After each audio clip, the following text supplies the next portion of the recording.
찬송가 151장 찬양하시겠습니다.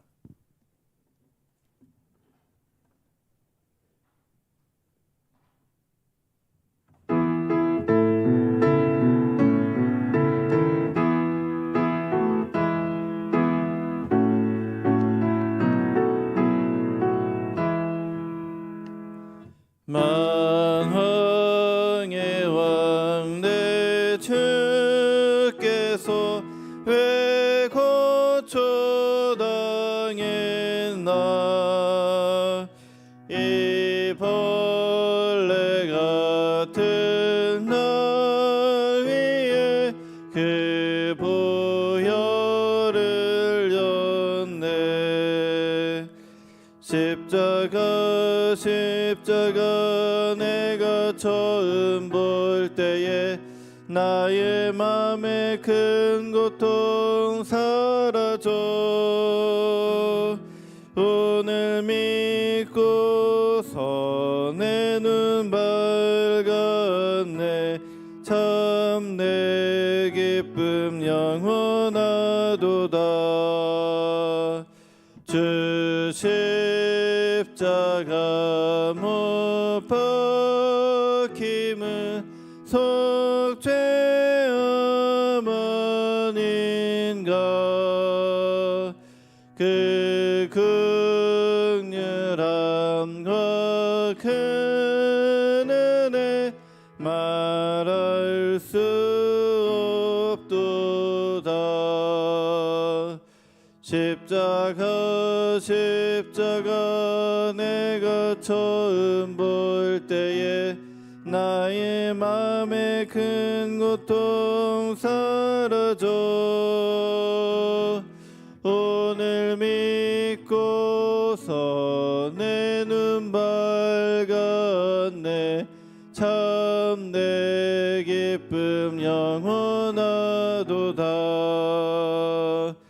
늘 울어도 그 큰 은혜 다 갚을 수 없네. 나 주님께 몸 바쳐서 주의 이름 쓰리. 십자가 내가 처음 볼 때에 나의 맘에 큰 고통 사라져. 오늘 믿고서 내 눈 밝았네. 참 내 기쁨 영원하도다. 이 시간 다니엘 새벽 기도회를 위해서 기도하시겠습니다. 먼저 집회를 인도하시며 말씀을 전하시는 담임 목사님의 영육신을 강건케 하여 주옵시고, 성령의 능력으로 역사하시사 말씀을 선포하실 때 듣는 모든 심령이 살아날 수 있도록 기도하겠습니다. 또한 찬양으로 하나님께 영광 돌리며 식사, 안내 등으로 수고하는 그 모든 이들의 마음에 주님 사랑하는 마음이 가득히 담겨서 기쁜 마음으로 헌신하게 하시고, 또한 모든 성도들이 시간 전심으로 참여하여 부르짖은 가운데 응답하시는 주님을 만나는 시간 될 수 있도록 함께 중보하며 기도하겠습니다. 사랑과 은혜가 많으신 아버지 하나님, 다니엘 새벽 기도의 귀한 은혜의 잔치를 우리에게 베풀어 주셔서 하나님 사모하는 마음으로 준비하게 하시고, 또 그 시간을 통해서 응답하시는 주님을 바라보게 하시니 감사합니다. 말씀을 전하신 우리 담임 목사님, 하나님께서 육신과 영적으로 모두 강건하게 능력의 장중에 붙들어 주시사 하나님 처음부터 끝까지 주님의 귀한 능력으로 아버지 말씀을 선포하시고 집회를 인도하실 때 하나님의 귀한 역사하심이 나타나는 시간, 또 말씀을 통해 하나님의 그 뜻이 성도들의 심령 가운데 새겨져서 아버지 말씀을 듣는 온 성도들이 새롭게 변화되고 살아나고 힘있게 일어나는 시간 될 수 있도록 인도하여 주옵소서. 갈급한 마음 가운데 성령의 단비를 내려 주옵시고 이 시대 가운데 우리가 살아갈 수 있는 그러한 귀한 메시지로 우리가 순종하며 따를 수 있도록 인도하여 주옵소서. 예배 가운데 찬양으로 영광 돌리는 찬양대와 찬양단 모든 아버지의 지체들 가운데 하나님 정성을 다해 최선을 다해 준비하게 하여 주옵시고 특별히 아버지 하나님 찬양만이 아니라 모든 삶 가운데 또한 아버지 하나님을 바라보며 응답하며 기도하는 귀한 심령들 되게 하여 주옵시고 식사와 안내로 아버지 하나님 시간 수고하는 주님의 백성들 가운데 하나님 아버지의 마음으로 기쁨으로 헌신하고 아버지 하나님 그 모든 헌신이 아버지 감사의 제사가 될 수 있도록 인도하여 주옵소서. 온 성도들의 모든 삶을 주장하여 주셔서 새벽을 깨우게 하시고 어린으로부터 어른에 이르기까지 우리 안광교회 모든 아버지 하나님 믿음의 백성들이 다시금 힘있게 하나님께 영광을 돌리며 기도의 귀한 단을 쌓는 시간 될 수 있도록 인도하여 주옵소서. 모든 것 가운데 아름답게 이루시는 주님을 찬양하오며 예수님의 이름으로 간절히 기도드립니다. 아멘. 오늘 보실 하나님 말씀은 누가복음 5장 말씀을 세 번역으로 교독하시겠습니다. 예수께서 게네사렛 호숫가에 서 계셨다. 그때 무리가 예수께 밀려와 하나님의 말씀을 들었다. 예수께서 보시니 배 두 척이 호숫가에 대어 있고 어부들은 배에서 내려서 그물을 씻고 있었다. 예수께서 그 배 가운데 하나인 시몬의 배에 올라서 그에게 배를 무태서 조금 떼어 놓으라고 하신 다음에 배에 앉으시고 무리를 가르치셨다. 예수께서 말씀을 그치시고 시몬에게 말씀하셨다. 깊은 데로 나가 그물을 내려서 고기를 잡아라. 시몬이 대답하였다. 선생님, 우리가 밤새도록 애를 썼으나 아무것도 잡지 못했습니다. 그러나 선생님의 말씀을 따라 그물을 내리겠습니다. 그런 다음에 그대로 하니 많은 고깃대가 걸려들어서 그물이 찢어질 지경이었다. 그래서 그들은 다른 배에 있는 동료들에게 손짓하여 와서 자기들을 도와달라고 하였다. 그들이 와서 고기를 두 배에 가득히 채우니 배가 가라앉을 지경이 되었다. 시몬 베드로가 이것을 보고 예수의 무릎 앞에 엎드려서 말하였다. 주님, 나에게서 떠나 주십시오. 나는 죄인입니다. 베드로 및 그와 함께 있는 모든 사람은 그들이 잡은 고기가 엄청나게 많은 것에 놀랐던 것이다. 또한 세베대의 아들로서 시몬의 동료인 야고보와 요한도 놀랐다. 예수께서 시몬에게 말씀하셨다. 두려워하지 말아라. 이제부터 너는 사람을 낚을 것이다. 그들은 배를 무태된 뒤에 모든 것을 버려두고 예수를 따라갔다. 예수께서 어떤 동네에 계실 때에 온몸에 나병이 든 사람이 찾아왔다.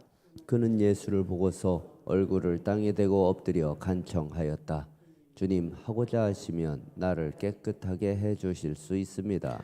예수께서 손을 내밀어서 그에게 대시고 그렇게 해주마 깨끗하게 되어라 하고 말씀하시니 곧 나병이 그에게서 떠나갔다.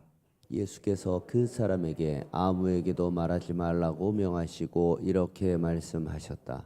가서 제사장에게 내 몸을 보이고 내가 깨끗하게 된 것에 대하여 모세가 명한 대로 예물을 드려서 사람들에게 증거로 삼아라.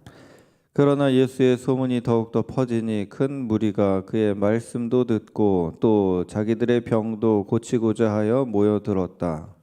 그러나 예수께서는 외딴 데로 물러가서 기도하셨다. 어느 날 예수께서 가르치시는데 갈릴리 및 유대의 모든 마을과 예루살렘에서 온 바리새파 사람들과 율법 교사들이 둘러 앉아 있었다. 주님의 능력이 함께 하심으로 예수께서는 병을 고치셨다. 그런데 사람들이 중풍병에 걸린 사람을 침상에 눕힌 채로 데려와서는 안으로 들여서 예수 앞에 놓으려고 하였다. 그러나 무리 때문에 그를 안으로 들여놓을 길이 없어서 지붕으로 올라가서 기와를 벗겨 그 자리를 뚫고 그 병자를 침상에 누인 채 무리 한가운데로 예수 앞에 달아내렸다. 예수께서 그들의 믿음을 보시고 말씀하셨다. 이 사람아, 내 죄가 용서받았다. 그래서 율법 학자들과 바리새파 사람들이 말하기를 하나님을 모독하는 말을 하다니 이 사람은 누구인가? 하나님 한 분밖에 누가 죄를 용서할 수 있는가 하면서 의아하게 생각하기 시작하였다. 예수께서는 그들의 생각을 알아채시고 말씀하셨다. 어찌하여 너희는 마음속으로 의아하게 생각하느냐? 내 죄가 용서받았다 하고 말하는 것과 일어나서 걸어가거라 하고 말하는 것 가운데서 어느 쪽이 더 말하기가 쉬우냐? 그러나 너희는 인자가 땅에서 죄를 용서하는 권세를 가지고 있음을 알아야 한다. 그리고 예수께서 중풍병자 환자에게 말씀하셨다. 내가 너에게 말한다. 일어나서 내 침상을 치워 들고 내 집으로 가거라. 그러자 그는 곧 사람들 앞에서 일어나 자기가 누웠던 침상을 거두어 들고 하나님을 찬양하면서 집으로 갔다. 사람들은 모두 놀라서 하나님을 찬양하였으며 두려움에 차서 말하였다.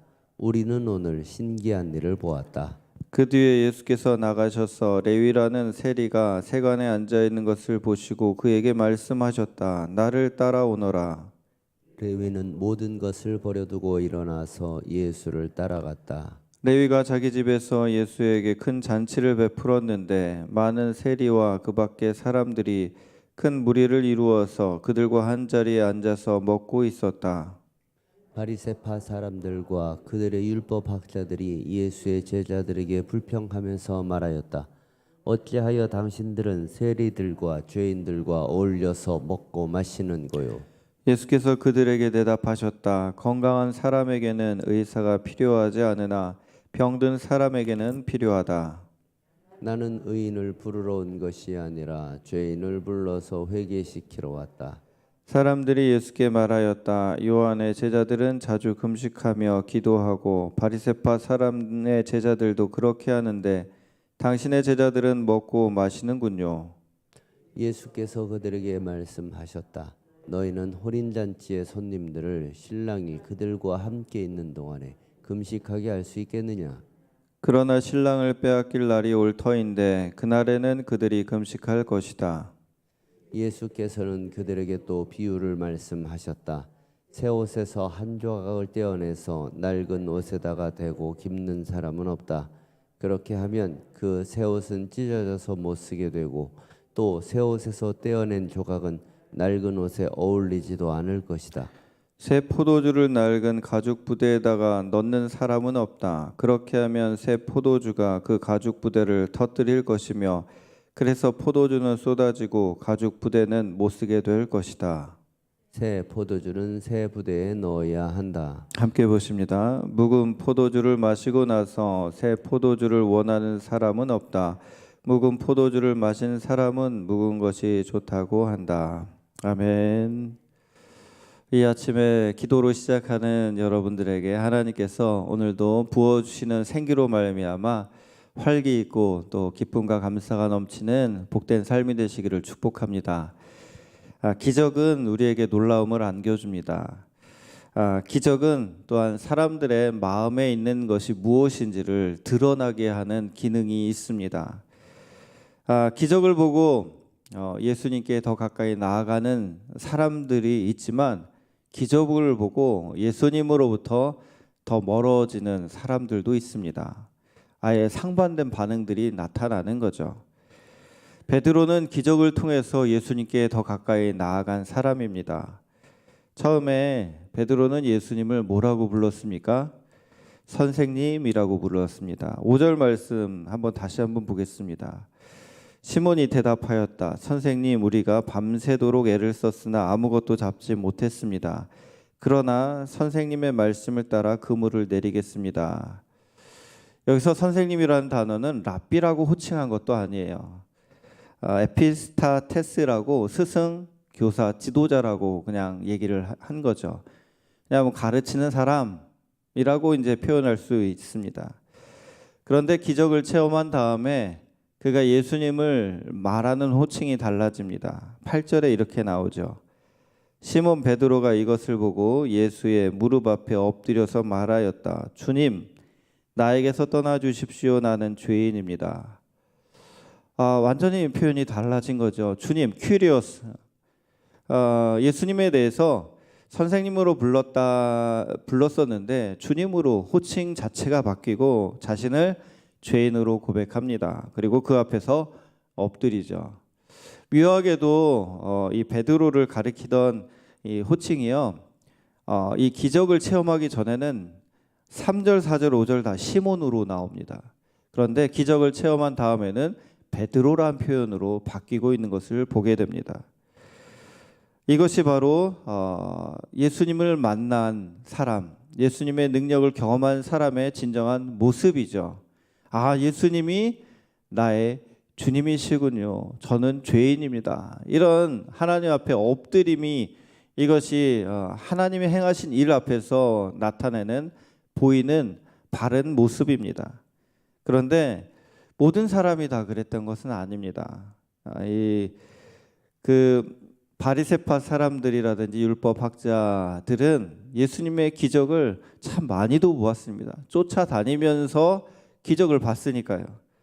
그런데 예수님을 가리켜서 항상 감히 자기가 뭔데 안식일에 병을 고치냐 아니면 어떻게 저런 말을 하느냐 등등 예수님을 더 미워하고 죽이려 들었고 결국에는 십자가에 못 박아 죽였습니다. 중풍병 환자를 고치는 이야기, 4명이 그 환자를 지붕을 뜯어가지고 내리는 이야기는 마태, 마가, 누가 오늘 본문까지도 나옵니다. 굉장히 반복적으로 나오는 그러한 사건이었거든요. 왜냐하면 예수님께서 여기서 하신 말씀이 굉장히 중요하기 때문입니다. 병자를 고친 것 자체도 있지만 거기서 내 죄가 용서받았다 이것 때문에 이 사건은 일파만파로 아주 퍼져갈 수밖에 없었습니다. 왜냐하면 바리새인들이 말했듯이 죄를 용서를 할 수 있는 권한은 하나님 한 분밖에 없는데 당신이 뭔데 이렇게 죄를 용서하니 많이 얘기하나 이거 하나님을 모독하는 거다라고 아주 속에서 부글부글 끓고 일어났던 거거든요. 말하자면 예수님께서 내가 하나님이다라는 걸 선언하는 그런 장면인 것 같아요. 나도 하나님으로서 그 죄를 용서하는 권세가 있다라는 것을 대놓고 드러내신 장면이라는 겁니다.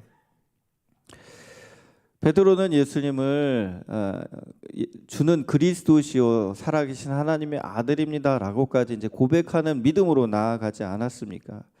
그래서 이러한 일들을 통해서 기적과 역사와 하나님의 행하신 일들 앞에서 주님을 찬양하고 영광 돌리면서 야 정말로 우리 주님은 사랑이 많으시고 능력이 많으시구나 이런 감사한 마음이 들어야 마땅하고 그런 예수님의 어떤 말씀이든지 아멘으로 응답하는 것이 마땅합니다.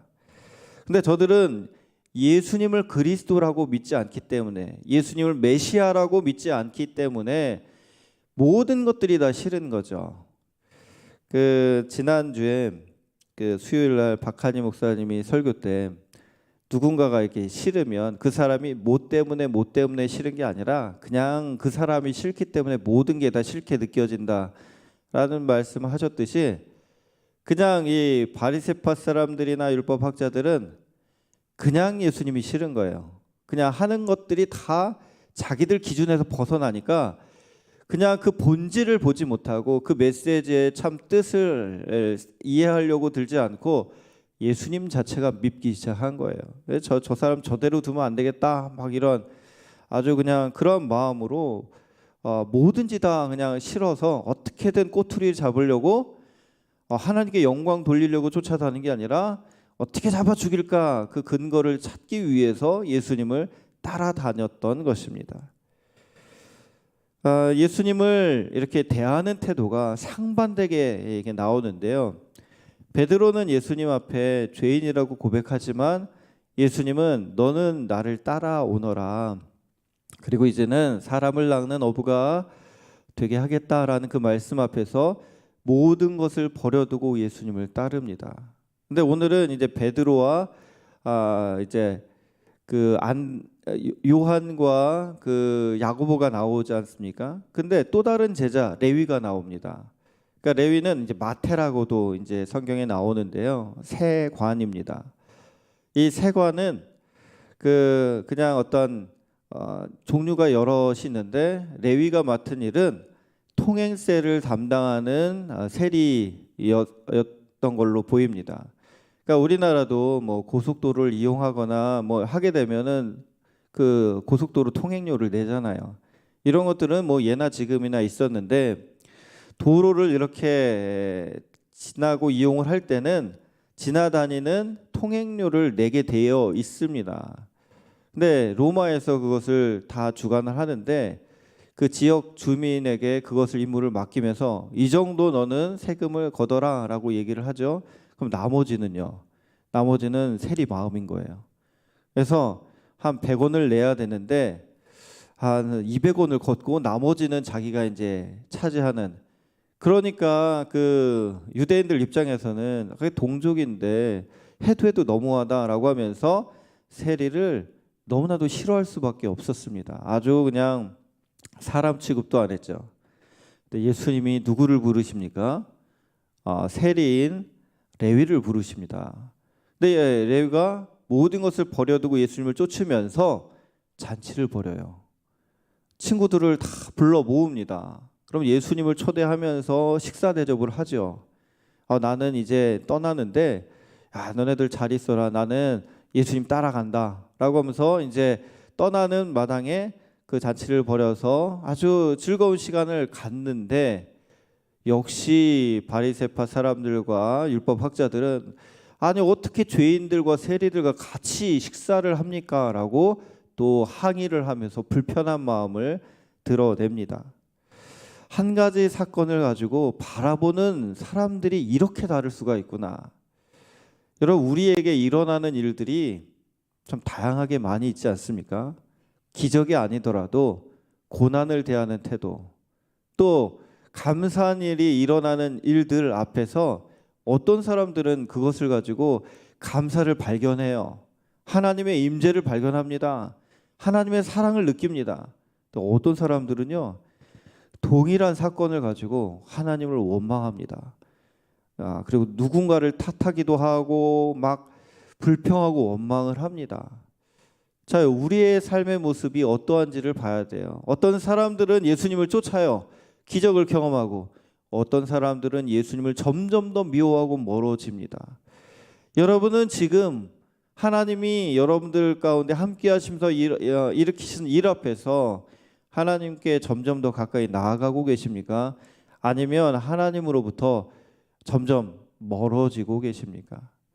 우리는 늘 우리 자신을 돌아봐야 됩니다. 오늘은 그냥 있는 오늘이 아니에요. 오늘 하루만 하더라도 하나님은 우리에게 행하시는 놀라운 일들과 섭리가 있어요. 모든 것이 다 당연한 것이 아니죠. 우리가 코로나를 지나면서 느낀 것들이 뭡니까? 우리가 일상생활하고 예배드리고 하는 모든 것들이 이것이 그냥 지극히 당연한 줄 알았는데 그게 아니라 하나님의 은혜였구나. 사랑하는 성도 여러분, 우리가 기도할 수 있고 하나님 앞에 나올 수 있고 찬양할 수 있고, 또 이렇게 예전에 다니엘 새벽기도회 시작을 할 코로나 때 그때 갑자기 온라인으로 해버렸잖아요. 어쩔 수 없으니까. 근데 다니엘 새벽기도회가 다음 주에 우리가 하지 않습니까? 이 현장에서 기도할 수 있는 것 자체가 이게 얼마나 큰 복이요 은혜입니까? 바라기는 하나님이 베푸시는 모든 아름다운 일들을 우리가 하나하나 헤아릴 수 있는 그러한 영적인 눈이 활짝 열리기를 소망합니다.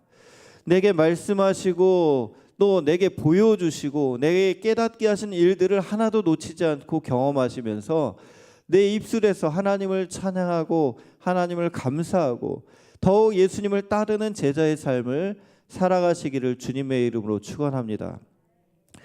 오늘 말씀 가운데 또 예수님이 중요한 말씀을 하셨는데, 그것은 뭐냐면 새 포도주는 새 부대에 담아야 된다라는 말씀입니다. 하나님께서 행하시는 일들을 우리가 경험하기 위해서는 받을 그릇을 준비해야 됩니다. 그냥 이전 것을 가지고 그냥 나와서는 안 되는 거예요. 집에서 음식을 엄마 아빠가 이렇게 차려요. 엄마가 이렇게 맛있게 차립니다. 그러면 자녀들은 일단 식탁에 앉기 전에 손을 씻고 또 음식 먹을 준비를 해야 되는 거예요. 또 엄마를 사랑하는 자녀라면 숟가락이라도 놓고 반찬이라도 나르고 그렇게 하죠. 그래서 그 잔치가 그 식탁의 자리가 같이 즐겁게 먹고 마시는 자리가 되도록 같이 노력을 할 때 그게 아름다운 거 아닙니까? 꼭 이렇게 상전처럼 엄마야 잘 차려라 내가 먹어줄게. 이거는 참 오만 불손한 모습 아닙니까? 어머니 수고가 많으시네요 감사합니다라고 뭔가 이렇게 도와드리려고도 하고 그런 모습은 마땅한 거 아니에요. 준비하고 손을 씻고 또 감사하다는 표현을 하고 이럴 때 이렇게 음식을 차려주는 엄마도 좋고 먹는 그 자녀도 좋고 다 좋은 거 아니겠습니까? 잔치는 함께함입니다. 하나님이 다니엘 기도가 있으면 은혜를 좀 부어 주소서라고 하면서 아무 준비를 안 해. 그런 분들보다는 주님 이런 귀한 자리가 있군요. 제가 제 마음을 준비합니다. 마음의 그릇을 정결하게 회개함으로 또 하나님께 감사함으로 기도함으로 준비할 때 그 그릇에 부어주신 하나님의 은혜를 경험하는 그런 우리의 심령이 되어야 될 줄 믿습니다. 뭐든지 하나님의 놀라운 역사하심은 준비된 믿음의 그릇만큼 경험하게 되는 겁니다. 여러분의 마음은 새 포도들을 담는 새 부대로 살아가고 계십니까? 어제 은혜를 받았잖아요. 그러면 오늘 받을 은혜를 오늘 준비하는 겁니다. 그날 주시는 일용할 양식을 구할 때 그날 내가 하나님의 은혜 가운데 거할 수 있도록 항상 하나님을 바라보는 모습들이 중요한 것입니다.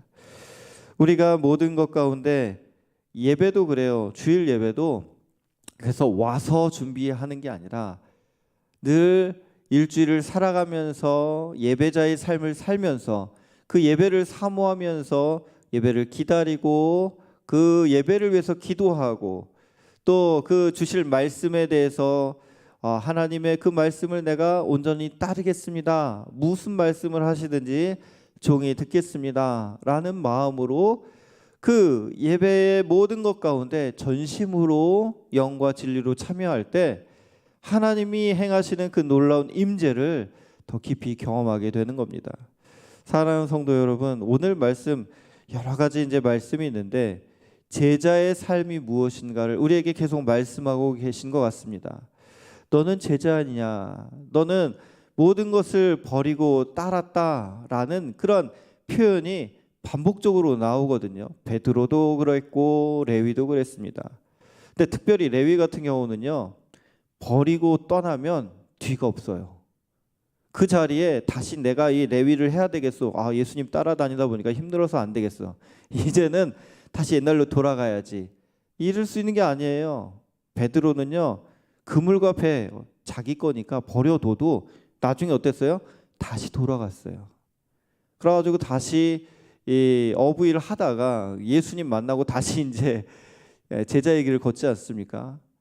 우리가 이렇게 예수님을 따를 때 정말로 온전하게 모든 것을 버렸다라는 말은 그냥 단지 그냥 배와 그물과 삶의 어떤 그 자리만이 아니에요.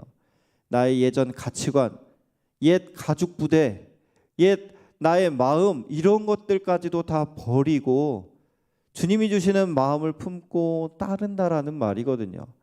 헌 마음을 가지고 따르다 보면 주님이 주신 은혜 이게 상충이 돼서 결국에는 바리새파 사람이나 율법 학자들처럼 그 안에서 갈등을 견디지 못하고 파선하게 되는 거예요. 그냥 어그러지는 거죠. 말씀을 받아 누리지 못하고 오히려 그것 때문에 엉망이 되고 오히려 혼란을 경험하게 되는 겁니다. 바라기는 우리가 예수님의 말씀이 꿀송이 같이 달달하는 말씀을 볼 때마다 하나님 이런 귀한 말씀을 내게 주셨군요. 내가 이 부분에서 부족했군요. 이렇게 알려주시니 감사합니다. 모든 말씀이 다 나를 사랑해서 하시는 하나님의 자비한 음성으로 들릴 수 있기를 소망합니다. 그래서 모든 영역 가운데 내가 더욱더 믿음이 자라고 또 하나님 앞에 헌신이 깊어지고 주님을 따라가는 데 있어서 기쁜 마음으로 주님과 동행하는 저와 여러분들 되시기를 주님의 이름으로 축원합니다. 두 가지 우리가 함께 나누겠습니다. 첫 번째, 베드로는 많은 물고기를 잡으며 기뻐하기보다 죄인인 자신을 보고 예수님께 엎드렸습니다. 나는 예수님을 만나려는 이유, 예수님께 구하는 가장 중요한 것이 무엇인지 생각해 보면서 베드로처럼 다른 어떤 것으로 더 기뻐하기보다는 예수님으로 기뻐하는 그러한 인생 됐으면 좋겠습니다. 두 번째, 새 포도주는 새 부대에 넣어야 한다고 말씀하셨는데 이번 다니엘 새벽 기도회를 준비하며 내 마음은 어떠한지 돌아봅시다. 담임 목사님을 통해 주실 귀한 말씀을 사모하면서 먼저 내 마음이 새 부대가 되도록 기도하며 준비하기를 소망합니다. 기도하시겠습니다. 사랑과 은혜의 하나님, 기적을 경험하며 기적을 통해 얻게 되는 인간적인 유익과 또 즐거움에 눈이 멀어 정작 기적을 행하신 주님을 보지 못했던 수많은 무리들이 있었고 기적 앞에서 오히려 주님을 멀리했던 여러 사람들도 있었습니다. 하지만 베드로처럼 기적 앞에 자신이 죄인임을 통감하며 예수님을 주로 부르고 그 앞에 엎드리고 주님의 부르심에 순종해서 제자가 된 이들도 있었음을 보게 됩니다. 주님, 우리 자신을 돌아보아서 나는 지금 예수님을 따르는 발걸음인지 아니면 그저 육신의 편안함을 위해서 주님을 찾는 무리인지 주님과 멀어지는 사람들인지 하나님 돌아볼 수 있게 하여 주셔서 아버지 하나님 더욱더 온전히 주님의 제자로서의 삶을 살아갈 수 있는 용기와 믿음을 더하여 주옵소서. 하나님, 다니엘 새벽 기도를 준비하며 우리 마음이 거룩하게 준비되게 하여 주옵시고 부어주신 은혜를 기쁜 마음으로 받아들여 더욱더 온전한 하나님께 영광 돌리는 귀한 인생으로 살아갈 수 있도록 인도하여 주옵소서. 귀한 예물로 하나님께 영광 돌리며 소원을 품고 기도하는 귀한 백성들 가운데 하늘의 은혜와 평강 더하여 주시고 담대한 믿음으로 승리하는 인생 될 수 있도록 복 내려 주옵소서. 예수님의 이름으로 기도드립니다. 아멘.